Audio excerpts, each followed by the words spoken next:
Transform all your company's milestones, big or small, into impact with Impact Hero. Whether it's a sale, a new hire, a demo booked, or anything else, with Impact Hero, you automatically generate a gift that matters, like a tree planted, a kilo of plastic recovered, or a piece of coral reef restored. Join the hundreds of companies that are already boosting sales and retention while making an impact. Go to impacthero.com/podcast now to get 10% off. Again, that's impacthero.com/podcast to get 10% off.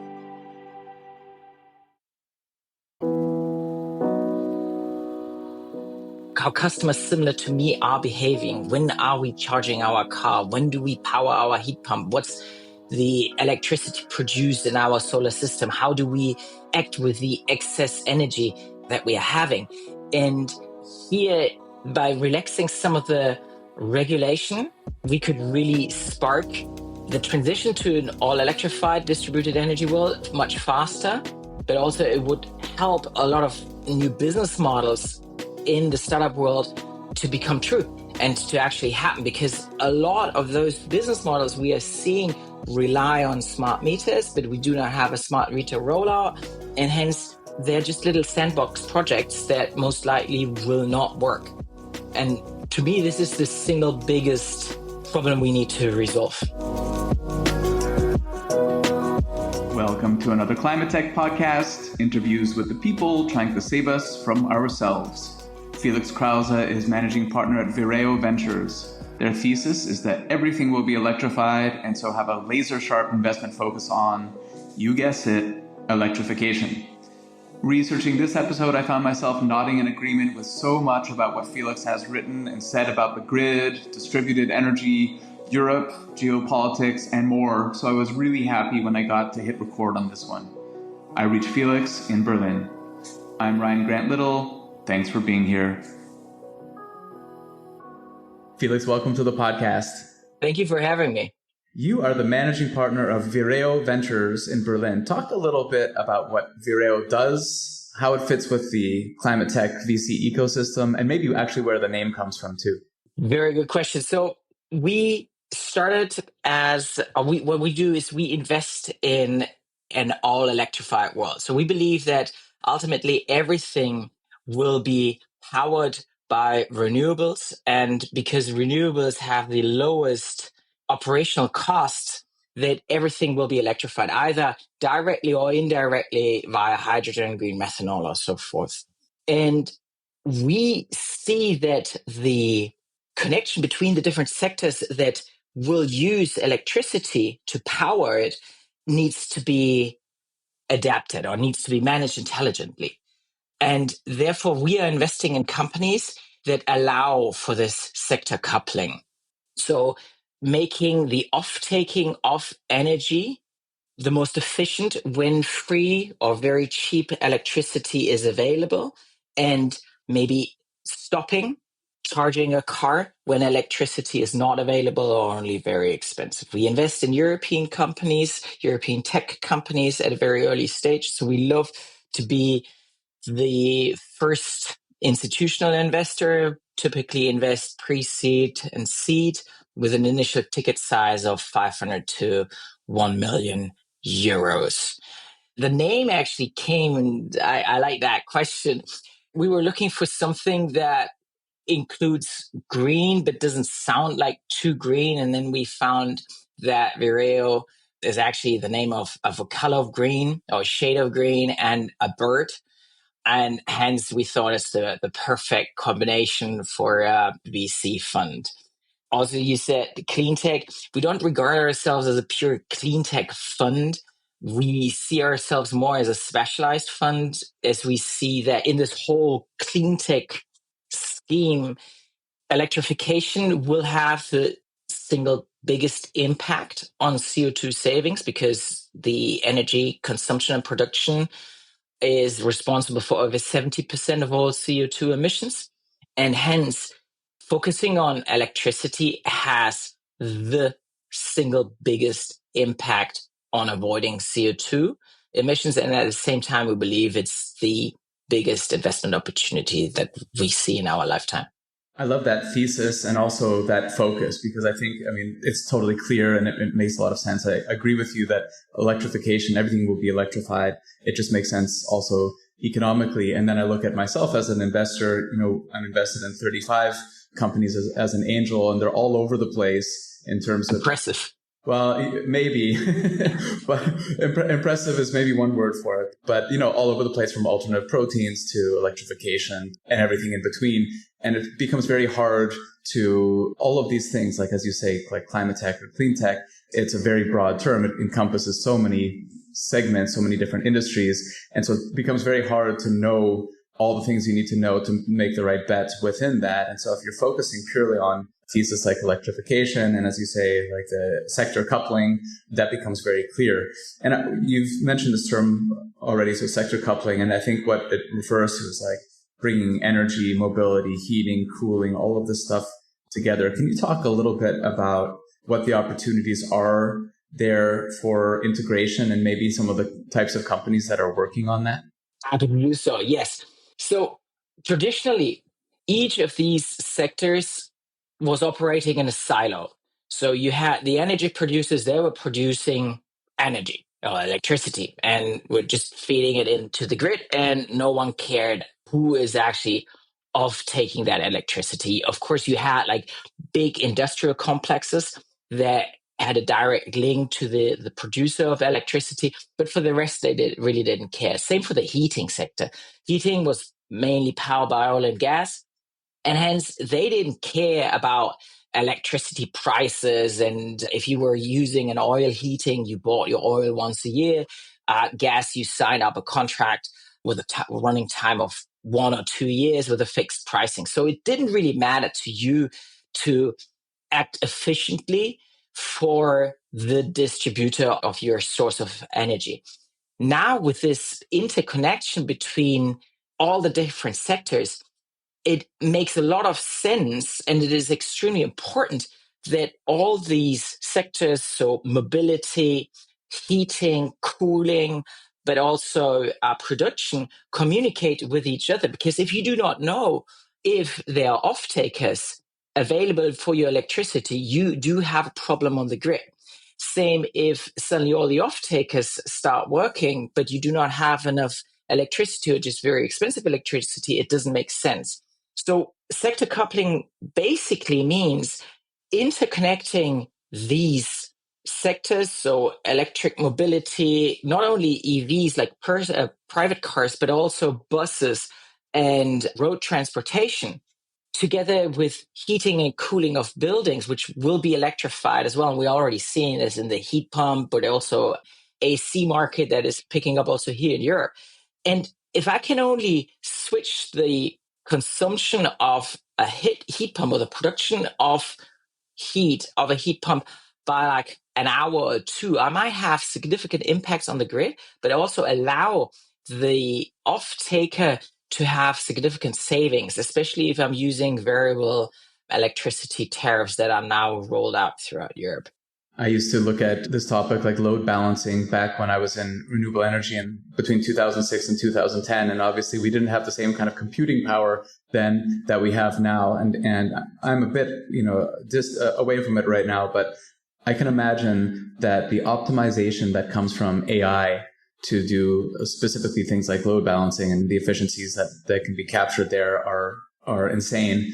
And you've said before that AI is the new electrification, I think. And I wonder if you can talk a little bit about maybe what you mean by that and what role AI is playing in this whole, whether it's the sector coupling or load balancing.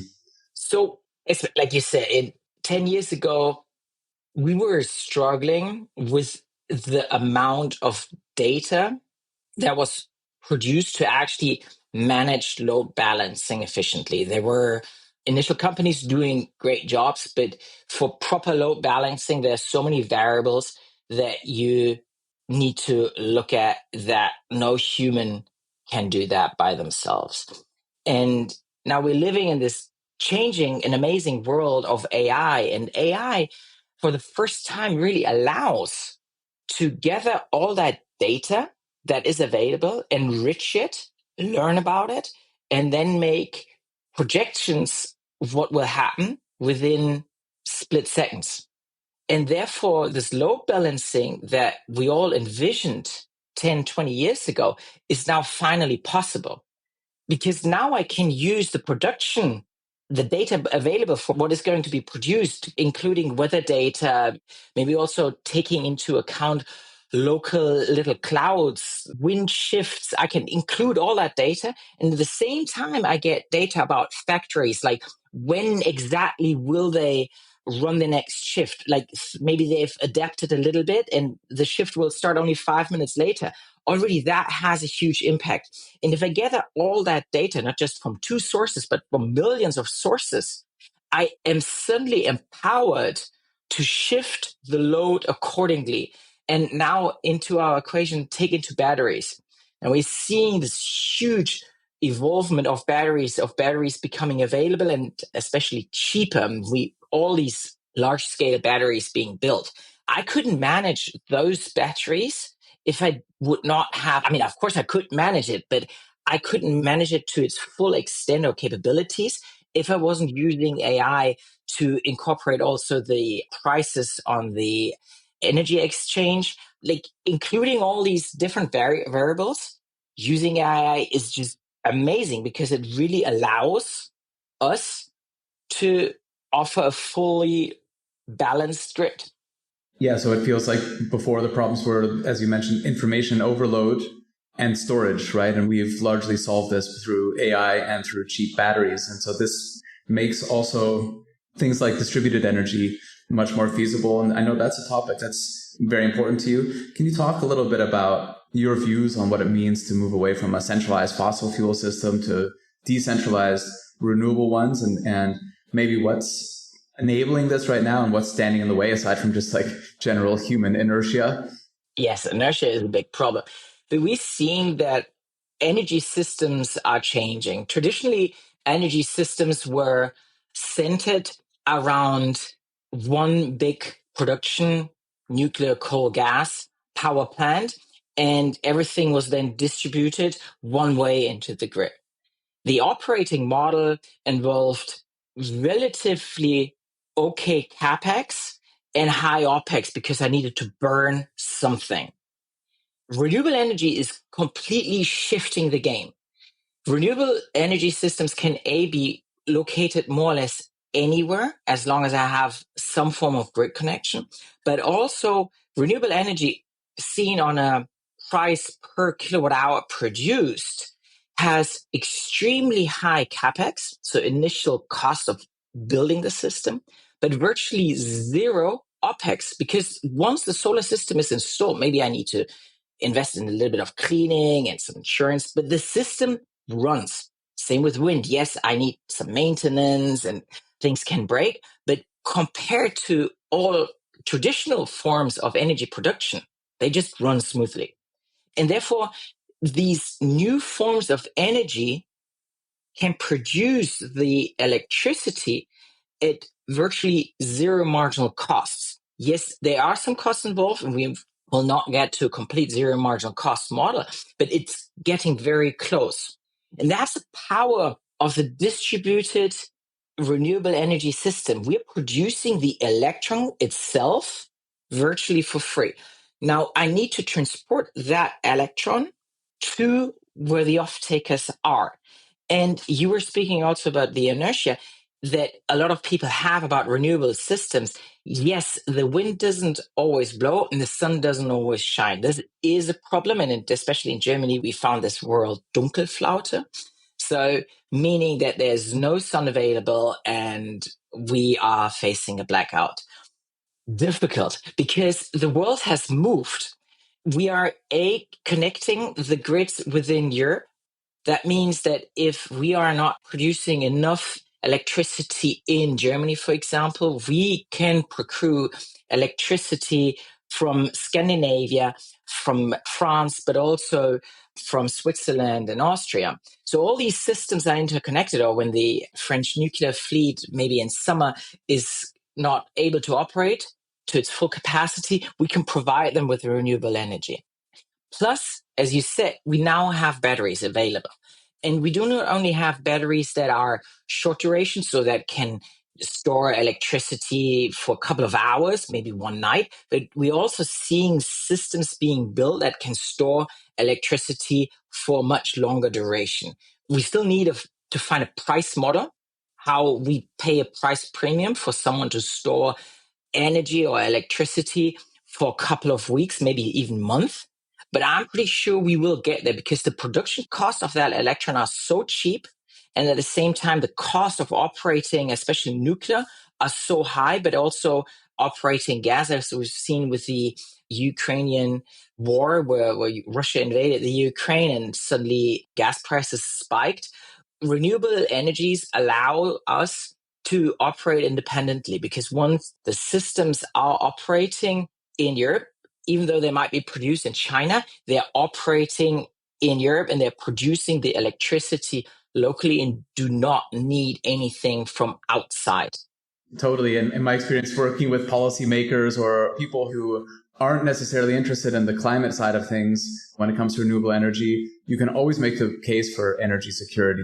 And I think today, more than ever, people can realize the importance of this. And both from a geopolitical standpoint, but also from like a grid reliability standpoint. So I speaking right now as my sister-in-law's family and parents in Canada just went 8 days without power because of an ice storm. And, these challenges around distribution and transmission that so often nobody wants to pay to upgrade or to maintain. And the solution to that realistically is probably getting smaller power plants situated at very close to the site of the off-taker. And in that, that's not going to be a nuclear or a coal plant. That's going to be a renewable energy plant. Highly unlikely that it is a nuclear power plant, yes. Just a little backyard nuclear power plant. You've got the investment arms of major grid companies like Verbund X and NBW New Ventures backing you, and you, I think, work closely and come kind of from the big power world. And I wonder if you can talk a little bit about how you can, what's the pitch for some of these big grid incumbents to bet on early stage innovation, and how do you make sure that this doesn't just become like sort of the land of pilot projects, but rather, transformational? I love that question. We see that the energy market is probably one of the most regulated markets in the world. It is extremely complicated and expensive to become a full-fledged energy company. And therefore, we believe in the power of collaboration. Classical incumbents have all the knowledge about regulation. They have the access to customers. They have capital. And they've been operating and they know their game for maybe even centuries. On the other hand, I've got startups that are extremely capital efficient, that are extremely innovative, and that are seeing the world with completely different eyes. And we believe that if you bring the incumbents and the startups together, but on a level playing field, not in, as you said, like some POC and some sandbox and whatever, but actually seeing them as putting two players together to develop something new, then magic can happen. And we've already seen that a couple of times. And you were mentioning two of our investors in our fund.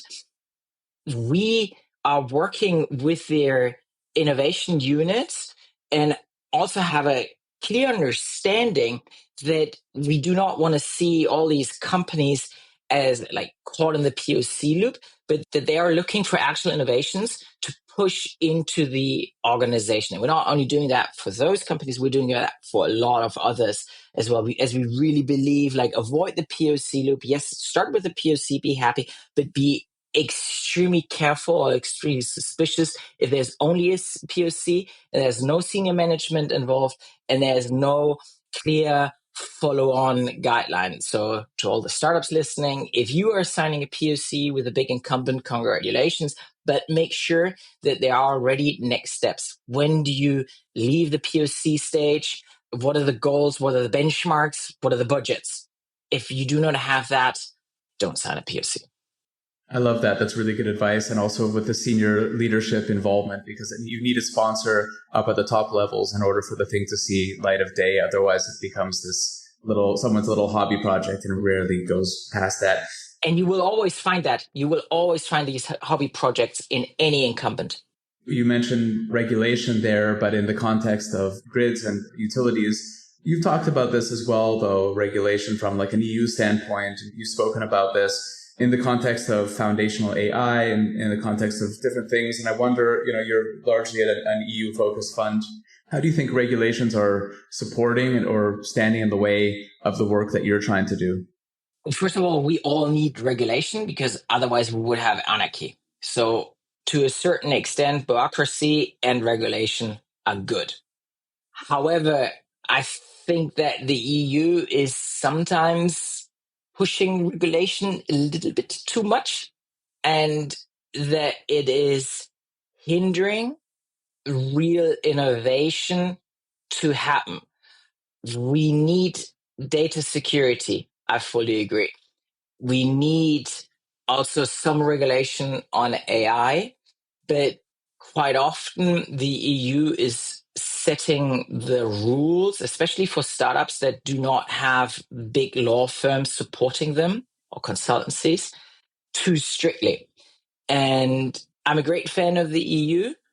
And if the EU wants to make use of the opportunities that are arising right now, it should revisit a lot of the regulation that it is placing also on small companies and that are just costing them a lot of time and money and might even stop them from doing certain things that overall are for the good of the EU or anyone living here.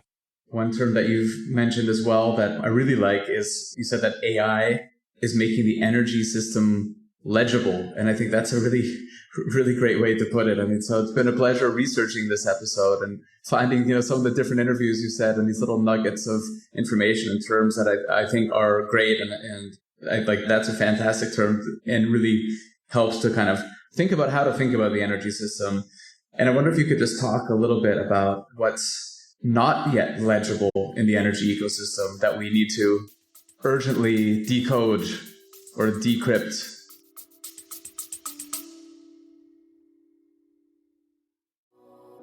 I work with a lot of companies who plan to open up shop in or expand across Europe. My one big piece of advice, don't fall into the trap of setting up a new entity right away. Instead, talk to my friends at Paracar, who can help you get up and running without all the costs, not to mention the legal and HR hassle. When I was hiring in different EU countries, I wanted my team to focus on their work, not on the country's bureaucracy. After interviewing a half dozen international expansion firms, I chose Paracar because they were by far the most knowledgeable and they're great people. Whether you're a large multinational looking to expand abroad, a small business looking for the right talent, or a contractor, they'll sort it out.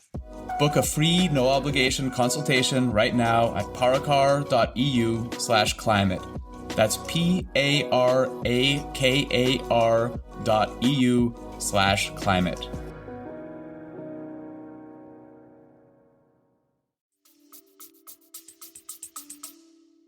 We were speaking about regulation, and I think the whole data security privacy is hindering the full rollout of a distributed renewable energy system. If we are looking especially into Germany, into our smart meter rollout, which is becoming kind of a joke, or is not becoming, is a complete joke, a complete failure.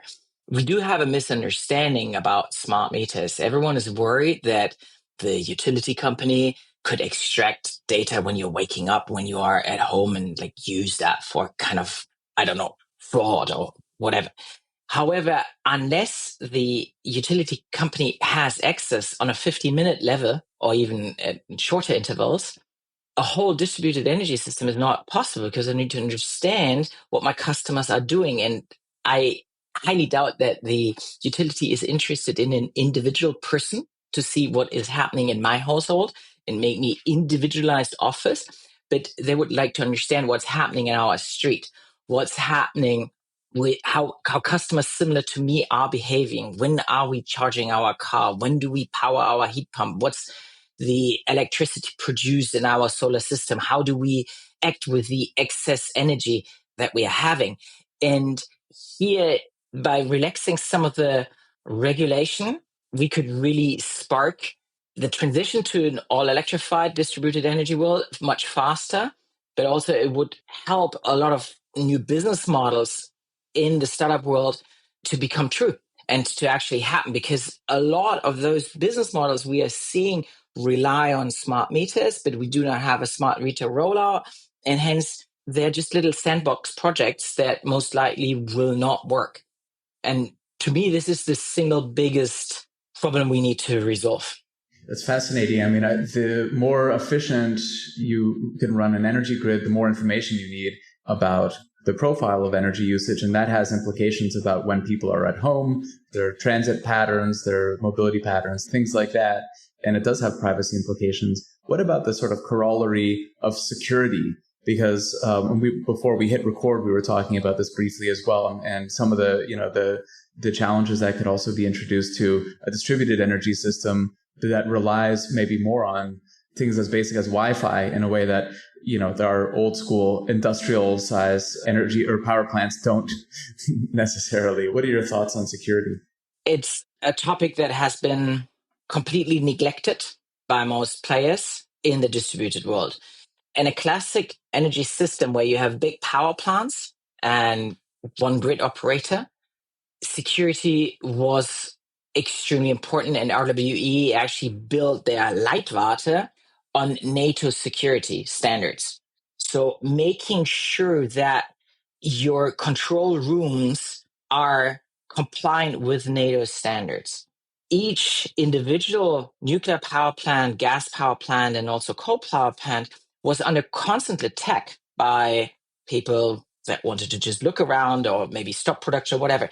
And companies are spending millions to protect each plant. If we're now moving to distributed energy system where every household, every factory, every small company suddenly operates their own energy system, maybe people have a firewall, but not more.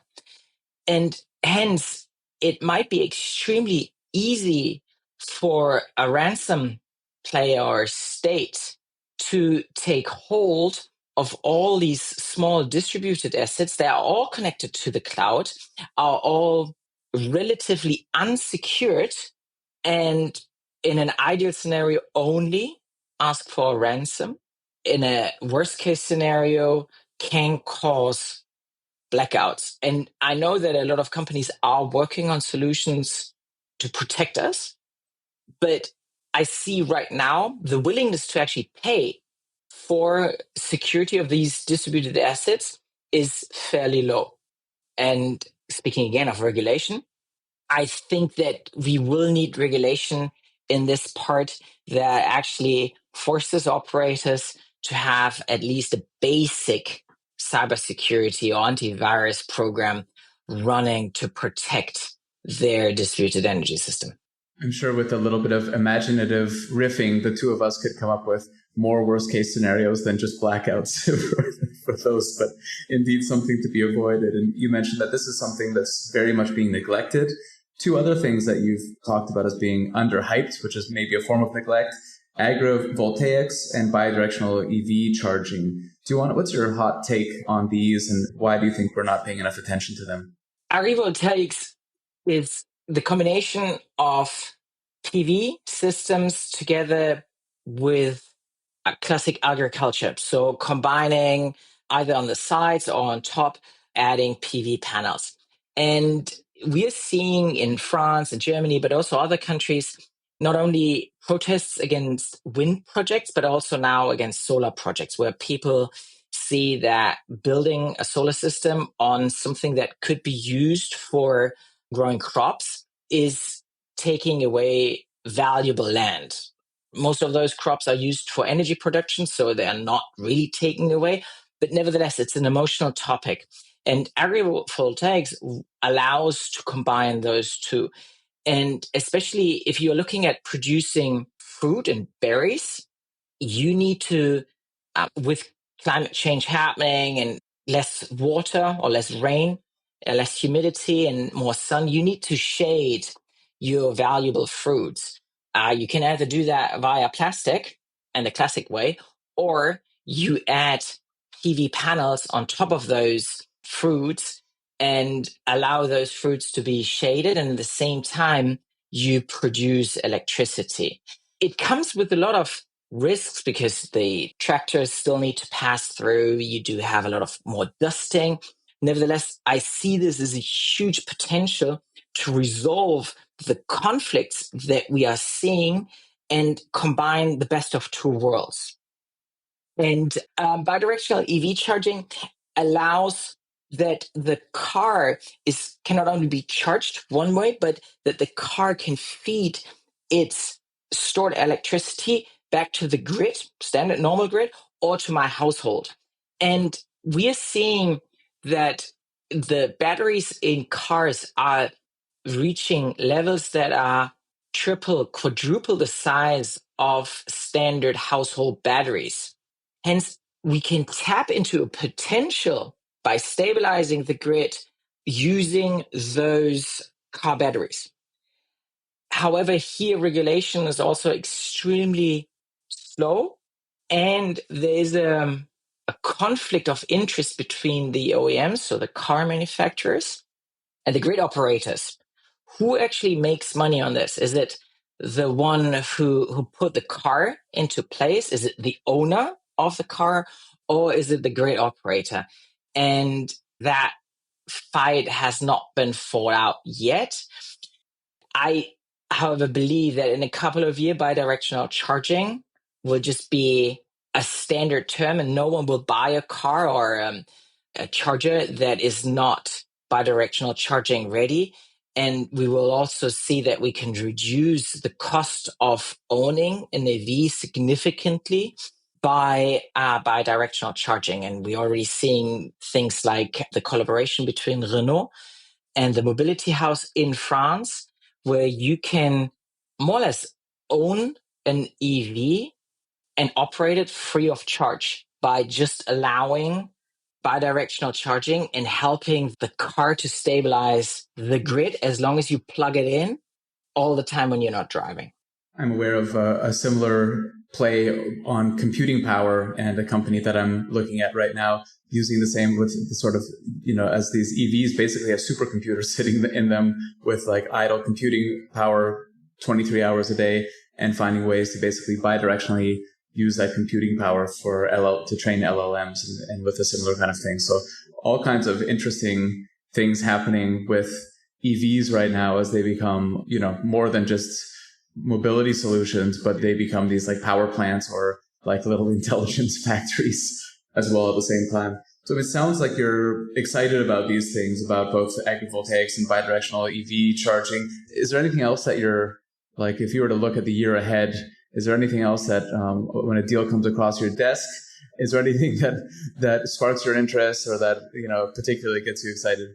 Well, as mentioned, cybersecurity at the moment is one of the big topics. We also see huge potential in battery management, intelligent management of batteries. But overall, just using AI to make the current system more efficient, using the abundance of data intelligently, understanding it, and then executing. Maybe to add on this question, what we want to see when we're looking at teams, in an ideal scenario, we are seeing teams that have really deep technical expertise, have seen a problem and are building a solution for a problem, and are not building a solution and then looking for a problem. That most of the times doesn't work. Mm-hmm. In search of a problem, yeah. Exactly. Unfortunately, we're seeing that quite often, but really seeing a problem, great tech team, deep understanding about the tech, plus having commercial guys that can sell the product, either B2B or B2C, because unfortunately, the best products don't always win. You need storytelling and you need simplification of features. People do not buy features, people buy solutions. And we're seeing that quite often when technical teams come our way, that they are extremely proud of their solutions, which is all good. But me as a business person who has very little understanding about the features itself, I need to have it simplified. Probably most decision makers that will buy the product need to have a solution offered instead of being introduced to various forms of features. Exactly. Yeah. They need to know the solution and then maybe the benefits to them, and then, the features deliver on that, but you can't sell them on the features. I take it one step further with the companies that I'm investing in. I say, show me that this is a solution to a problem that people are willing to pay to fix. Exactly. Because there are lots of problems out there and you can find a solution. But if you don't have someone who's happy to pay for it, you don't have a business. Exactly. Fully agree. And this is something we differently phrased. We do exactly the same. If there's no willingness to properly pay for whatever you're offering, then you do not have a business.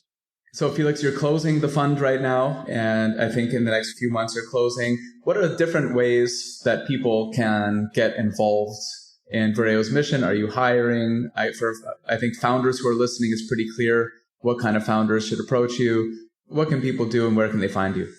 The easiest way is to approach us via LinkedIn. We're all quite busy on LinkedIn, also happy to receive emails or warm introductions.